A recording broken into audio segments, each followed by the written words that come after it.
8절 그리고 16절 그리고 먼저가 5장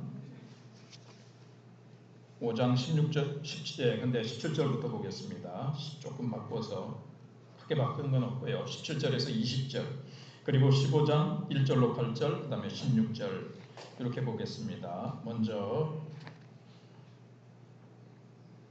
요한복음 5장 17절부터 20절까지 합독하시겠습니다. 예수께서 그들에게 이르시되 내 아버지께서 이제까지 일하시니 나도 일한다 하시매 그러므로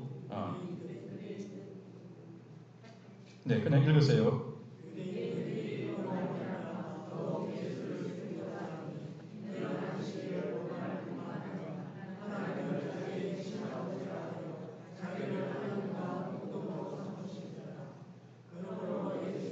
그들에게 이르시되 내가 진실로 진실로 너희에게 이르노니 아들이 아버지께서 하시는 일을 보지 않고는 아무것도 스스로 할 수 없나니 아버지께서 행하시는 그것을 아들도 그와 같이 행하느니라. 아버지께서 아들을 사랑하사 자기가 행하시는 것을 다 아들에게 보이시고 또 그보다 더 큰 일을 보이사 너희로 놀랍게 여기게 하시리라. 다음에 15장으로 넘어가서 1절로 8절입니다. 같이 합독하시겠습니다. 나는 참 포도나무요 내 아버지는 농부라. 물은 내게 붙어 있어 열매를 맺지 아니하는 가지는 아버지께서 그것을 제거해 버리시고 물은 열매를 맺는 가지는 더 열매를 맺게 하려 하여 그것을 깨끗하게 하시느니라. 너희는 내가 일러준 말로 이미 깨끗하여졌으니 내 안에 거하라.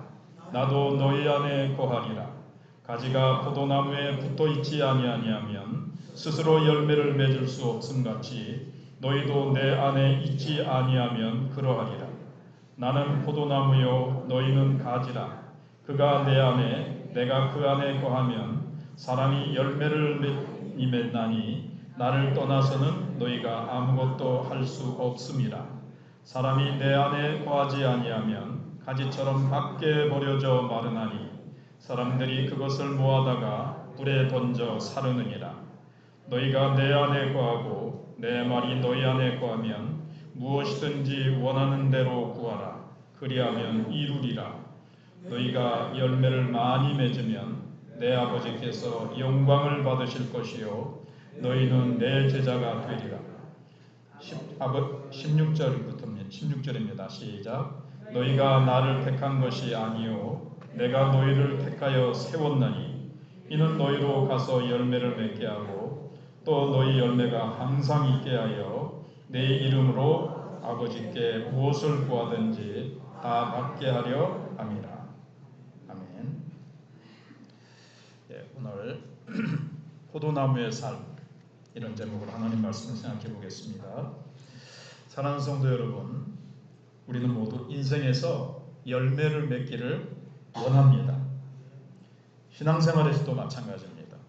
사랑의 열매, 예수님을 닮은 그 성품의 열매, 전도의 열매, 그리고 또 이 땅에서 주님께서 우리에게 주시는 양으로 생명을 얻게 하고 또 풍성히 얻게 하려 합니다. 풍성한 생명의 열매를 다 맺고 싶어 합니다. 그래서 올해는 정말 멋진 열매를 맺으리라 이렇게 우리가 다짐하며 뜨겁게 기도하고 내 힘과 의지로 선하게 살려고 피나는 노력을 하기도 합니다. 하지만 우리의 솔직한 현실은 어떻습니까? 조금 노력하다가 금방 한계를 느끼고 또 여러 가지 현실에 부딪히고 똑같은 연약함과 부족함에 우리가 넘어지기가 일쑤입니다. 처음에 시작은 좋았는데 얼마 가지 않아서 메말라가는 영적 상태를 보면서 왜 내 삶에는 풍성한 열매가 없을까? 낙심하고 또 괴로워하는 그런 모습이 나의 모습은 아닙니까? 오늘 본문은 예수님께서 십자가를 지시기 직전에 제자들에게 이 다락방에서 주시는 아주 귀한 말씀입니다. 그래서 다락방 강화라고도 하시죠. 마태복음 5장부터 7장까지를 산 위에서 하셨기 때문에 산상수훈 이렇게 하시듯이 이거는 다락방 수훈 혹은 다락방 강화 이렇게 말씀하시는데, 그 중에서 또 아주 핵심이 되는 그런 비유의 말씀입니다.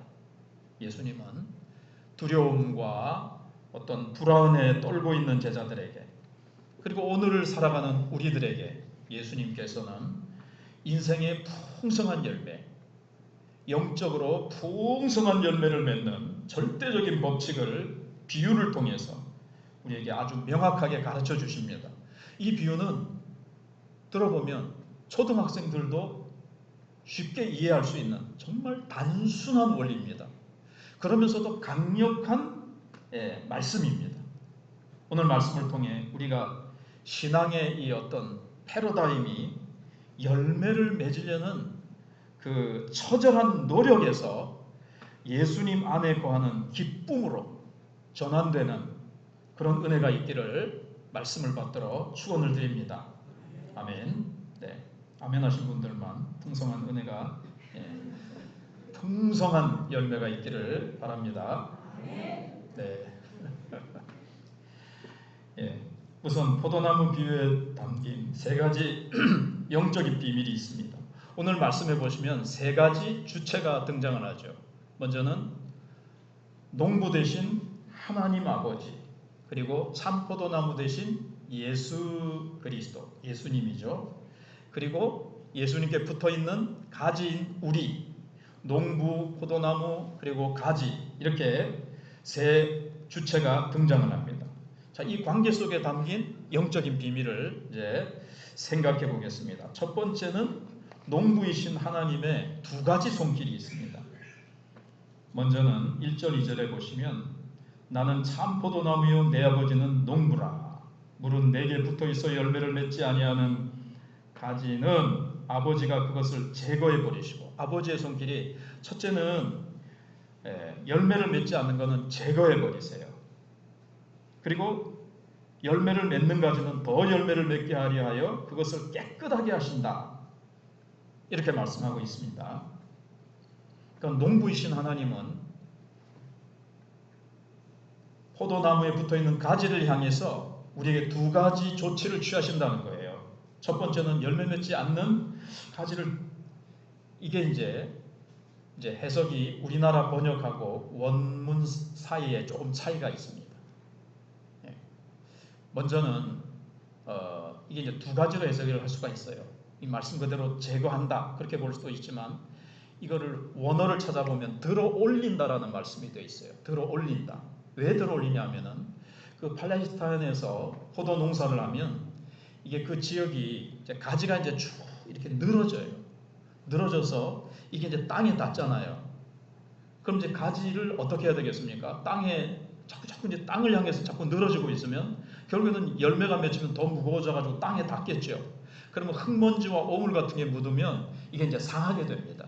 그렇기 때문에 이것을 들어 올려요. 그 대나무 같은 것에다가 이제 묶어가지고 하든지 뭔가 받침대를 만들어가지고, 대나무로 만들든 뭐로 만들든 받침대를 만들어가지고 이 가지를 땅에 쳐져서 땅에 닿지 않도록 이것을 이제 들어 올린다. 이렇게 되어 있습니다. 원어에 보면. 물론 이제 원어에는 우리가 사전을 찾아보면 뜻이 여러 개가 나오잖아요. 첫 번째 뜻, 두 번째 뜻, 세 번째 뜻. 어떤 단어는 하나밖에 뜻이 없지만 어떤 건 뜻이 여러 개인데, 첫 번째 나오는 게 이제 들어 올리다입니다. 들어 올리다. 우리도 살다 보면 어떤 여러 가지 원인에 의해서 우리가 이제 처진단 말이에요. 힘이 처지고, 우리가 지치고, 우리가 자꾸 꺼지는 거예요. 자꾸. 그때 하나님은 어떻게 하십니까? 우리를 들어 올리십니다. 성령으로, 말씀으로 하나님께서 기도하는 중에 하나님께서 우리에게 힘과 위로와 용기를 주셔서 들어 올리세요.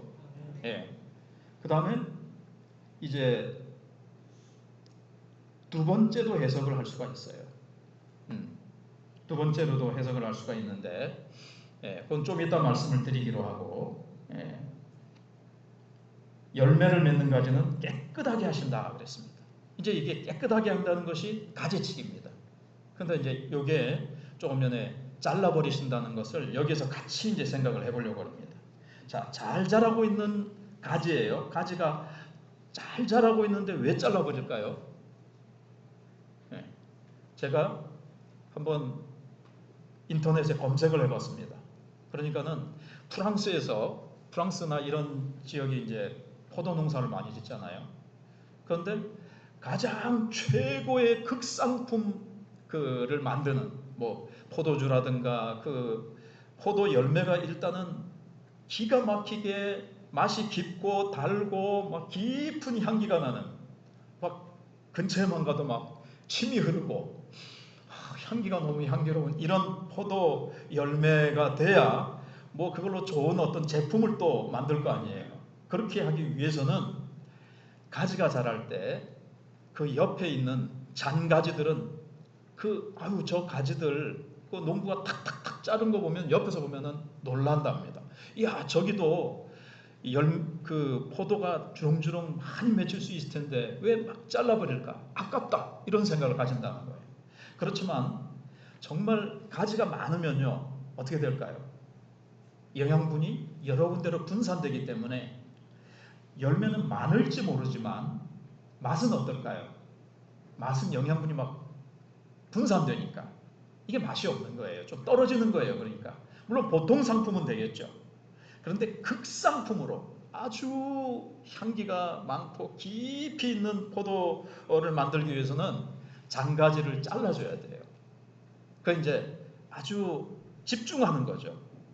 그 영양분이 아주 거기에 집중해서 되면 그거는 정말 맛있는, 이제 열매의 수는 좀 적을지 모르지만 그게 이제 그렇게 하기 위해서 막 이제 잘라준다는 거예요. 그렇습니다.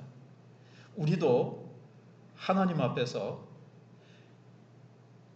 주님께로부터 우리가 정말 그 영양분을, 주님께로부터는 성령의 은혜와 하나님의 사랑과 말씀으로부터 오는 그 능력들, 그런 것들을 우리가 좀 더 집중해서 받기 위해서는 잔가지들이 있어요. 어떤 게 있을까요? 우리는 지금 너무나 복잡하고 막 살기 편하긴 하지만 여러 가지 우리의 이 관심, 우리의 어떤 생각들을 분산시키는 시대이지 않습니까? 휴대폰만 보더라도요, 처음 나왔을 때 뭐 폴더폰하고 그런 거랑 다르게 뭐 유튜브도 있고 뭐 별의별 게 이 안에 다 있어요. 카톡도 생겼죠. 그래서 이거를 열면 정말 세상 어디에든지 연결이 되고 뭐 별의별 게 다 있어요. 여러 소리들이 있습니다. 눈요기를 할 수 있는 오만 재밌는 것들이 우리의 눈을 유혹해요. 이런 소리, 또 우리의 눈과 귀와 우리의 관심과 우리의 마음과 우리의 정신을 쏙 빼놓는, 우리를 그냥 유혹하는 세상의 것들이 얼마나 좋은 것들이 많이 있는지 몰라요. 거기에 우리의 눈과 귀와 마음과 생각을 다 거기에 우리가 분산하면 깊이 있게 주님을 묵상하고 주님의 사랑을 싹 이렇게 빨아들이고 주님의 은혜를 빨아들이고, 아멘, 주님의 말씀을 깊이 있게 빨아들이는 것이 어떻게 될까요? 분산되는 거예요. 지금 여기 와서 앉아 있어도 여러분이 지금 어떤 막 생각 속에 바쁘게 돌아가다가 한 주간 동안도 내 생각과 마음이 막 분주하게 여기저기 막 바쁘게 하다가 여기에 와 앉아 있으면 듣는 것 같아도 그게 내 영혼 깊은 곳으로 이게 흡수될 것인가? 그건 모르는 거예요. 이 말씀, 나중에도 이제 7절에도 나오고 5절 7절에도 나오지만 말씀이 우리 안에 거해야 되는데 이게 이제 잘 안 되는 거죠. 장로님 찬양 인도하시기 전에 우리가 한번 깊이 한번 주님만 생각해 봅시다. 바쁜 마음으로 막 바쁘다가 오늘 예배 가자, 예배 드리고 오자, 이래가지고 막 왔는데 막 앉아가지고 막 급하게 와가지고 막 후닥닥 와가지고 후닥닥 예배 드리고 후닥닥 집에 가고 후닥닥 밥 먹고 막 이렇게 살아간단 말이에요. 그러니 말씀이 내 안에 쫙 깔아앉아서 이 말씀이 나를 변화시키고 이 말씀이 나를 수술하고 이 말씀이 나를 변화시키고 이 말씀이 나의 가치관을 변화시키는 그런 시간들, 그런 여유, 그런 어떤 정화의 시간, 은혜의 시간들이 잘 없는 거예요. 주일은 온종일 주님만 집중하는 시간인데 가능하면 빨리 가자. 집에 빨리 가자. 집에 꿀이 붙어 있는지 뭐가 있는지 모르지만 잠깐 집에 빨리 가자. 물론 쉬기도 해야 되겠지만 주님께 집중해서 말씀에 좀 깊이 침잠하는 시간들을 가지기가 힘듭니다. 이 예배의 한 시간만큼이라도 온전히 주님만 바라보고 보좌에 계신 주님만 바라보면서 영광의 주님을 보고 체험하고, 이 주님이 우리를 첫 번째 창조하신 목적이 뭐라 그랬죠? 주님과 우리와의 친밀한 교제, 교통이에요. 네. 그것을 우리가 이제 가지는데 방해가 된단 말이에요. 주님이 잘라버리십니다. 내가 주님만 최고로 바라보고 의지하고 주님께만 집중하는 삶이 안 되면 주님께서 여러 가지를 고통스럽게 하실 수도 있어요. 고통이 있을 수도 있고 아픔이 있을 수도 있고요. 예, 주님은 그것들을 제거해 나가십니다. 너 이런 거 좀 끊어라. 너 이런 거 좀 버려라.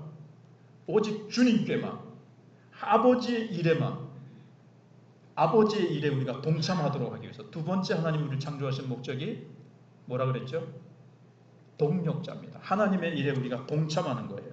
오늘 말씀이 사실은 제가 지난주, 그 지난주에 했던 하나님과의 친밀한 교제와 아버지의 일에 동참하는 것을 이게 묶은 거예요. 복습하는 시간이에요. 같이 연결해서. 오늘 말씀이 왜 그런가 하면 예수님 안에 거하는 게 하나님과의 친밀한 교제입니다. 열매 맺는 것은 아버지의 일에 동참하는 거예요. 이게 같이 붙어 있는 거예요. 지난주에도 아버지와의 친밀한 교통, 교제와 우리가 아버지의 일에 동참해서 동력하는 것이 동전의 양면과 같이 떨어질 수 없는 거라고 말씀드렸습니다. 오늘도 마찬가지예요. 예수님 안에 거하면 저절로 열매를 맺어요. 이 두 가지가 같이 동시에 같이 가는 거죠. 하나 없이 이것만 이루어지지 않아요. 주님 안에 거하지 않으면 열매가 맺어지지 않아요. 열매가 맺어지는 것 같이 보여도 그거는 가짜 열매입니다. 자, 그걸 이제 생각을 해보시고, 자, 그 다음에 이제 크게 두 번째 오늘 영적인 어떤 법칙은 가지의 유일한 임무입니다. 뭘까요? 가지의 유일한 임무. 내 안에 거하라. 즉 포도나무의 가지는 뭐만 하면 될까요? 붙어 있기만 하면 됩니다. 착 달라붙어 있어야 돼요. 든든하게, 단단하게 붙어 있어야 돼요.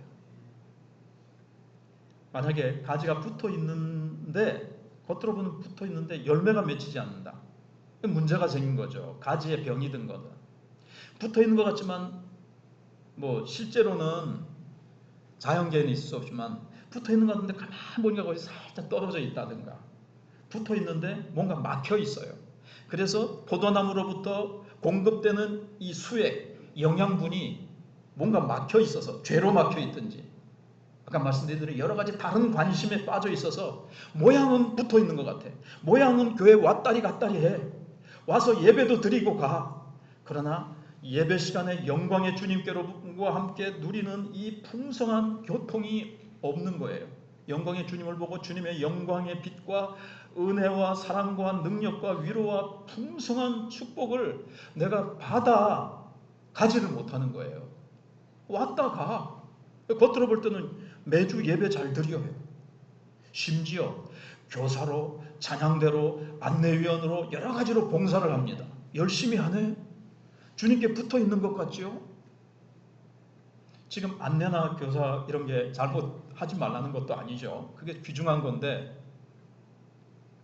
첫 번째가 없이 주님 안에 거하고 주님께 포도나무께 붙어 있는 것 없이 붙어 있는 것 같은데 안 붙어 있는 거예요. 붙어 있는 것 같은데 정말 주님 안에 거하고 내 말이 너희 안에 거하고 너희가 내 안에 거하면 이게 안 되는 상태에서 그냥 형식적으로만 종교 생활을 하는 거죠.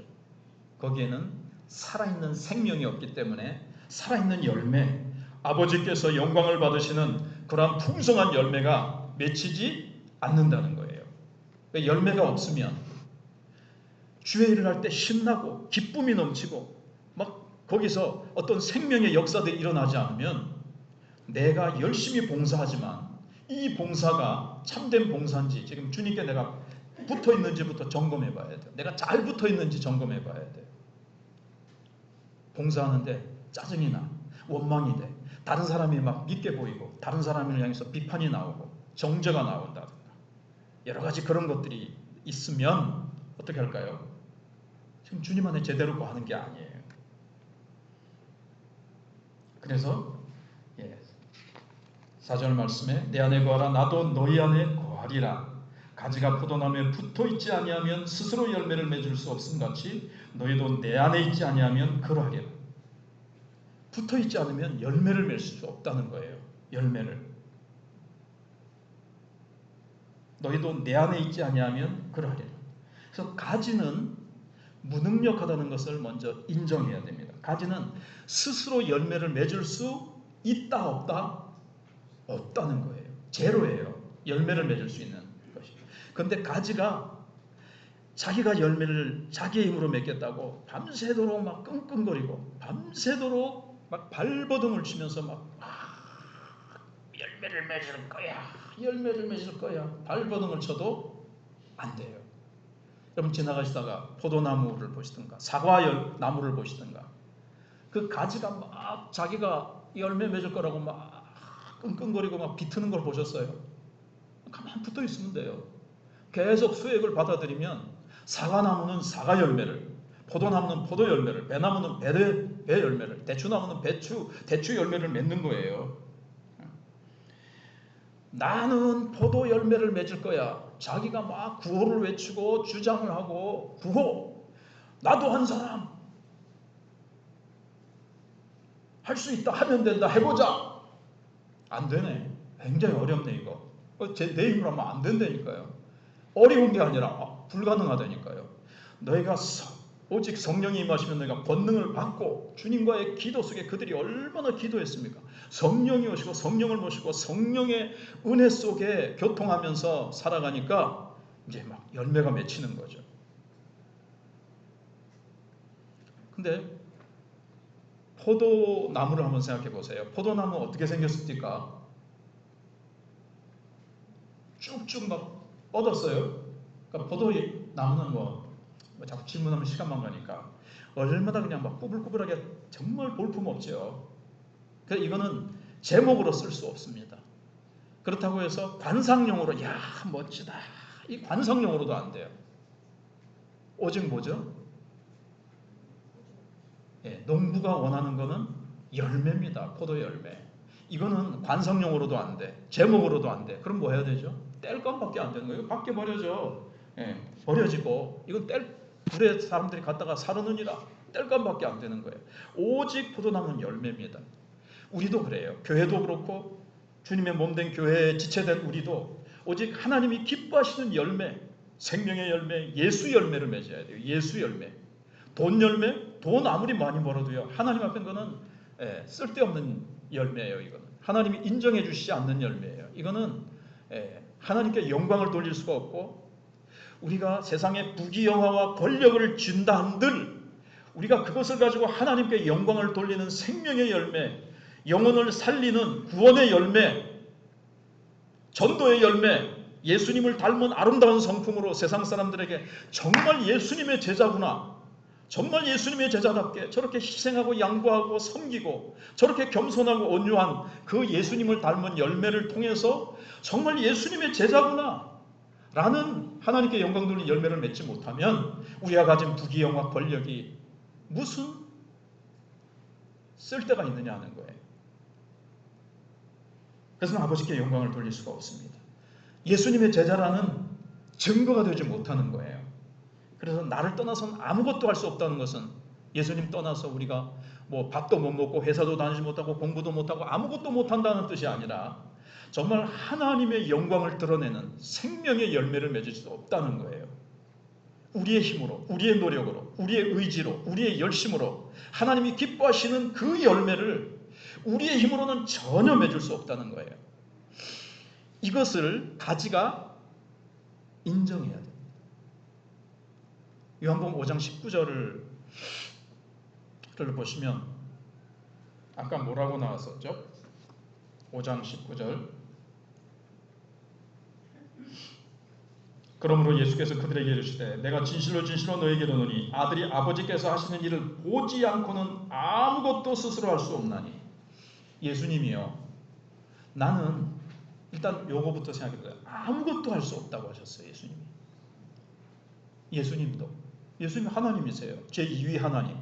왜 아무것도 하실 수 없겠어요? 그럼에도 불구하고 예수님께서는 이 땅에 오셔서 요한복음에 보시면 나는 스스로 아무것도 하지 않는다. 내 생각대로 계획을 세워서 아버지와 상관없이 내 마음대로 내가 세워서 내 열심으로 내 노력으로 내 능력으로 무엇을 하실 수 없다는 거예요. 그렇게 하시지 않는다. 나는 그렇게 할 수 없다.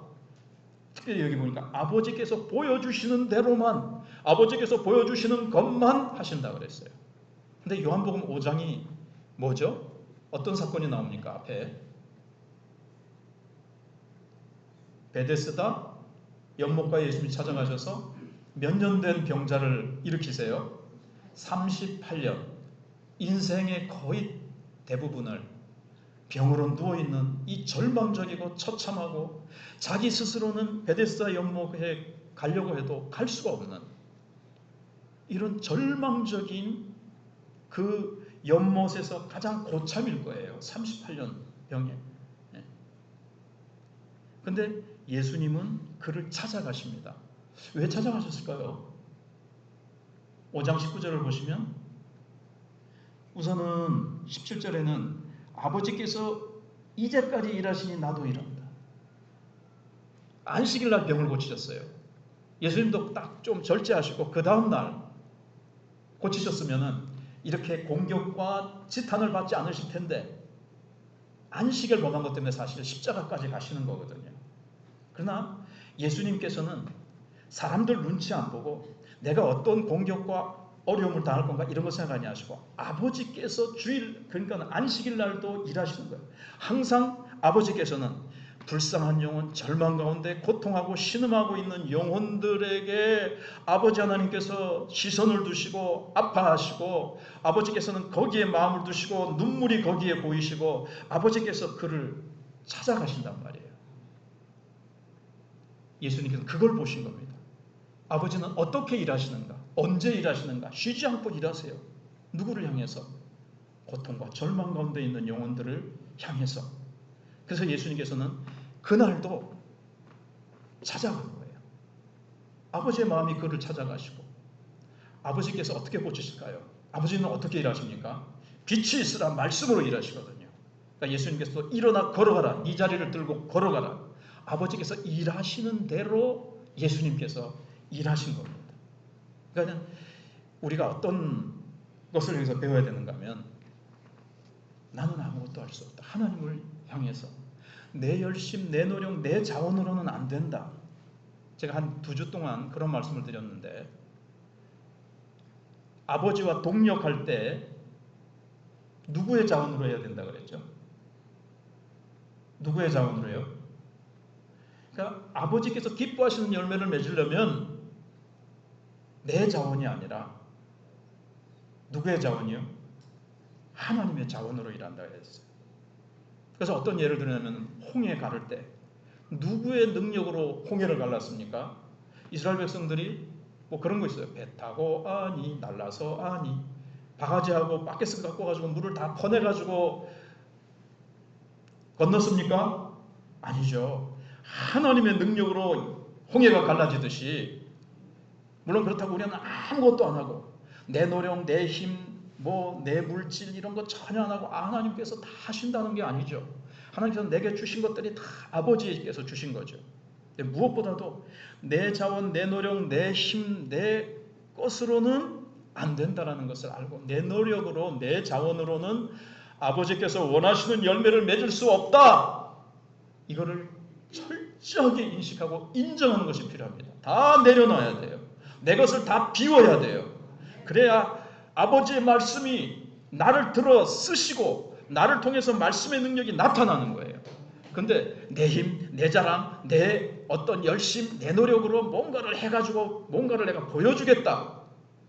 그러니까 열매가 안 맺히는 거예요. 나중에 계속 생각해 보겠습니다만은 바리새인들이 요한복음 5장에 나오는 안식에 대한 예수님이 일한다고 공격하는 바리새인들이 뭐 열심이 없는 자들입니까? 기도를 안 하는 자들이었어요? 얼마나 기도를 많이 했는데요. 그러나 사람에게 보이려고 자기 의를 위해서 그리고 율법대로 산다고. 근데 아버지께서 원하시는 그 마음을 몰랐어요. 아버지께서 원하시는 그 뜻을 몰랐어요. 왜? 아버지 안에 깊이 예수님처럼 머무시면서 아버지 안에 거하질 않았거든요. 그러니까 아버지의 마음도 모르죠. 아버지께서 어디에 관심을 가지고 계시는지도 몰랐죠. 그냥 율법을 문자적으로 알고 율법주의에 빠져 있었어요.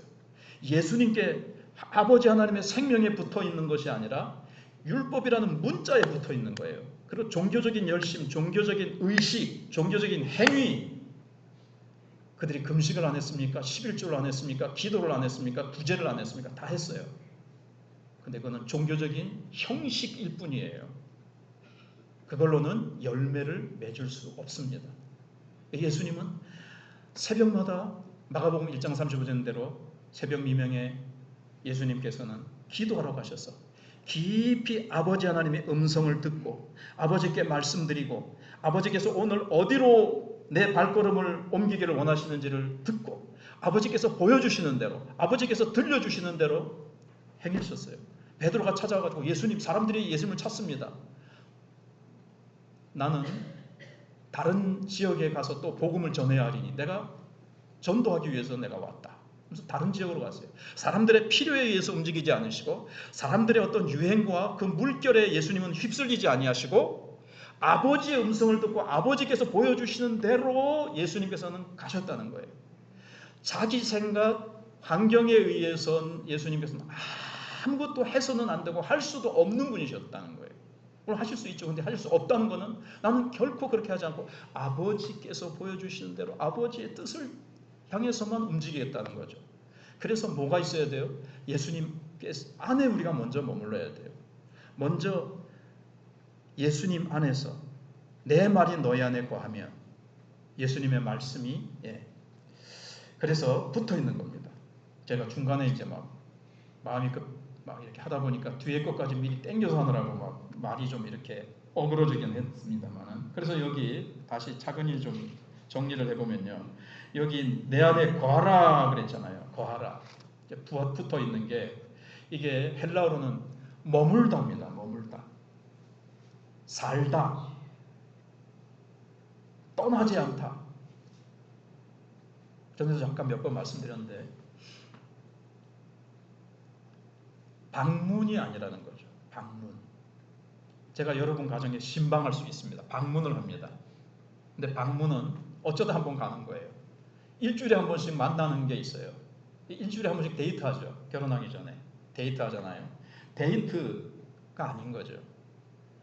자, 한번 실질적으로 생각을 해보면 일주일에 한 번 여러분들이 예배드리러 옵니다. 근데 요 1시간 동안만 주님을 생각하고 1시간 요 때만 찬양하고 기도하고 주님께 내 몸을 헌신할 뿐이고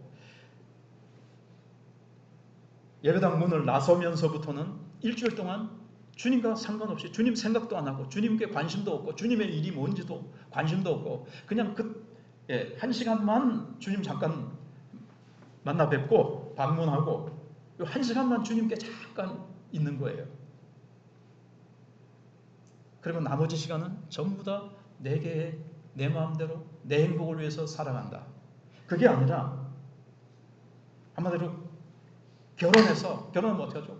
같이 그냥 짐 다 가져가지고 신혼장만 마련해가지고 신혼집에서 같이 사는 거예요. 그냥 같이 밥 먹고 같이 자고 같이 계획하고 같이 기도하고 같이 예수님 안에. 물론 우리는 다 일주일에 한 번씩 여기 와서 공예배를 드립니다. 그러나 이때만 잠깐 주님을 만나 뵙는 것이 아니라 이 말씀이 내 안에 머물도록 하는 거예요. 자, 여기도 내 말이 너희 안에 뭐라고 되어 있죠? 7절에도 내 말이 너희 안에 거하면, 이래서 이것도 머물면, 주님의 말씀이 주일날 잠깐 1시간 듣고 몇 시간 지나면 오늘 본문이 어디였지? 생각이 안 나는 것이 아니고 이 말씀이 계속 일주일 내내 내 안에 살아가는 거예요.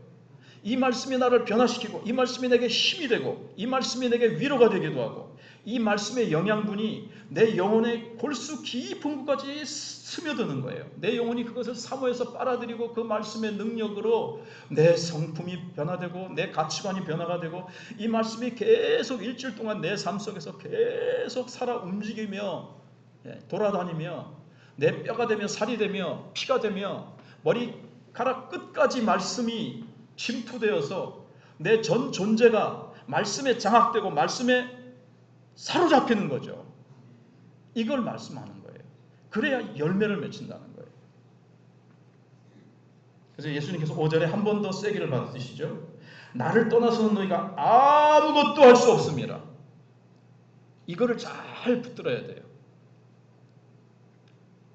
왜냐면 우리는 자꾸 그냥 한번 예배드리고 이건 영적으로 드리고 그 다음부터 또 내 계획, 내 열심, 내 힘으로 막 살아간다.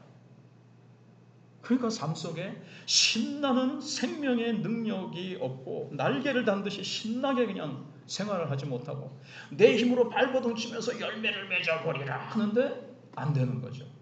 내 힘과 내 열심과 내 노력과 내 계획을 내려놔야 됩니다. 예수님처럼 아버지께서 내게 보여주시는 그것만을 따라서 내가 한다. 나는 그것 아버지께서 보여주시는 것 말고는 내가 아무것도 나는 할 수 없다. 예수님도 나는 아무것도 할 수 없다. 아버지께서 보여주시는 것, 아버지의 능력, 아버지의 계획을 따라서만 예수님이 살아가시듯이 우리도 예수님 안에 머물고 예수님의 말씀을 따라서 예수님 안에서 깊이 기도하며 기도할 때 주님이 들려주시는 음성이 있습니다. 오늘 들었던 말씀과 그동안 들었던 말씀들을 내가 깊이 내 안에 머물게 해야 돼요. 말씀을 주일날만 듣고 좀 한 귀로 듣고 또 한 귀로 또 잊어버리는 것이 아니고 말씀을 일주일 내내 주보를 좀 보시면서 말씀을 묵상하고 붙잡고, 그래서 말씀이 내 안에 거하도록 말씀이 내 안에 살아가는 거예요. 산다는 건 뭐라 그랬죠? 일주일에 한 번 듣는 게 아니에요. 일주일에 한 번 말씀을 그냥 듣고 1시간 뒤면 하루 지나면 내보내는 게 아니라 말씀이 내 안에 살아가는 겁니다. 거하면 무엇이든지 원하는 대로 구하라. 요술램프처럼 그냥 무엇이든지 원하는 대로가 아니라 주님의 말씀이 내 안에 거하면 어떻게 될까요? 내 기도는 아버지의 뜻과 다 일치가 되는 거죠.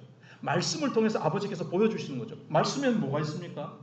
아버지의 뜻, 아버지의 계획, 아버지의 능력, 아버지의 일하시는 방법, 아버지의 일하시는 스타일, 그게 다 나와 있어요.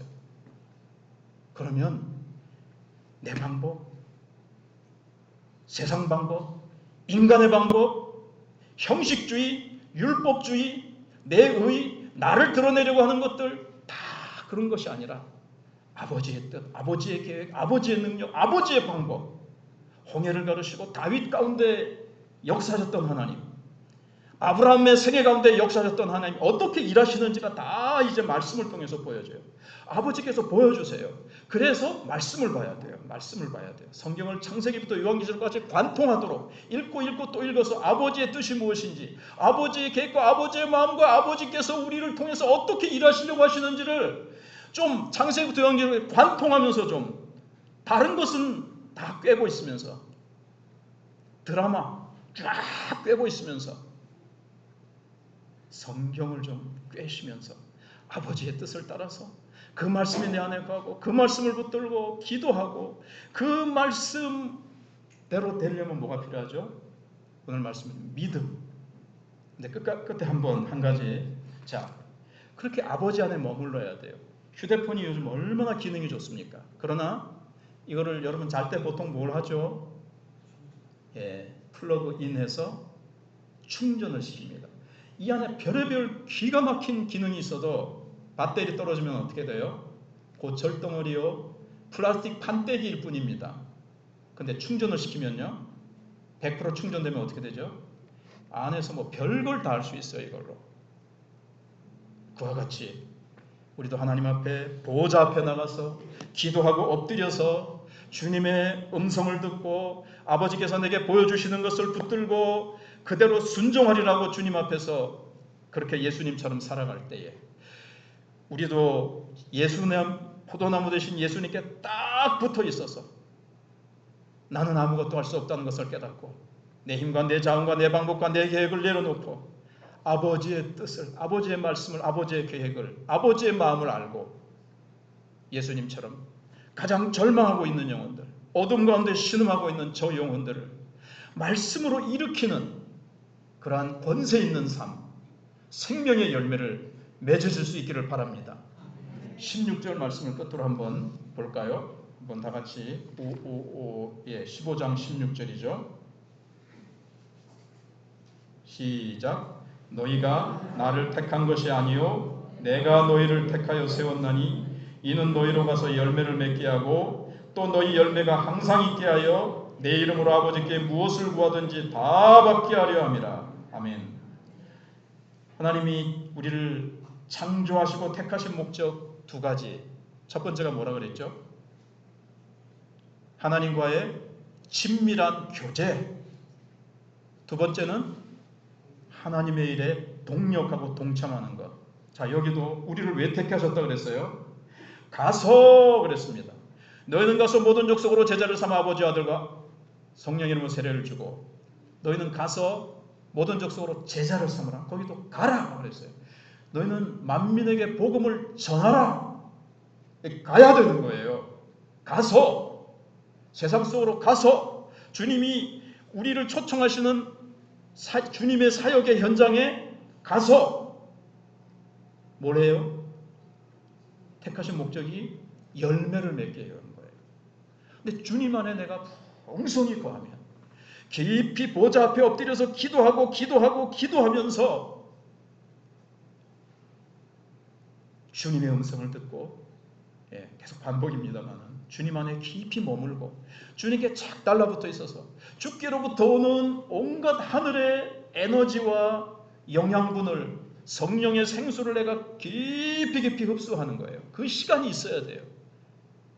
그러면 내 가정에서, 내 일터에서, 내 삶의 현장에서 어떤 열매가요? 예수 열매, 생명의 열매, 성령의 열매, 전도의 열매, 구원의 열매, 하나님이 기뻐하시는 하나님이 영광을 받으시고 우리가 예수님의 제자라는 증거가 나타나는 열매가 충만히 맺혀질 줄 믿습니다. 네, 우리 쉬고 합심기도 밑에 보면 오늘의 기도를 한번 우리 다 함께 여러분 각자 한번 지난주처럼 읽어보겠습니다. 마음속으로요.